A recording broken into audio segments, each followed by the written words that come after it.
Baltimore landlords were abandoning old but solid buildings due to their inability to pay for full lead mitigation. Hoping to find less expensive but still effective solutions to the problem, the Environmental Protection Agency awarded funding to Kennedy Krieger Institute to study the effectiveness of different levels of lead mitigation.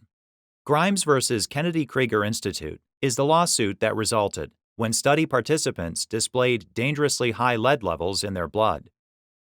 The researchers wanted to measure the effectiveness of 5 different levels of lead abatement measures. They selected a number of similar houses and assigned each one a lead abatement protocol. They recruited families with young children to live in the units for the duration of the study.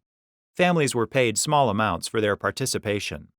The Institute assessed the effectiveness of lead abatement protocols by measuring the levels of lead dust in the children's blood at specified intervals. For the data to be complete, the children had to remain in the housing for the full study period. Erica Grimes was a toddler whose mother consented to her participating in the study.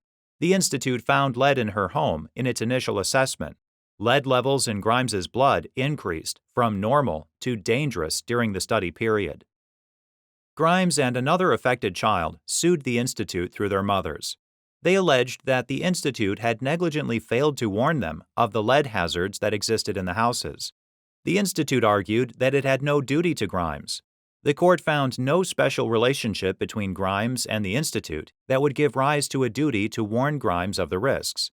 The Institute didn't own the property and was acting just as an institutional volunteer. The court granted summary judgment to the Institute. Grimes appealed to the Maryland Court of Appeals.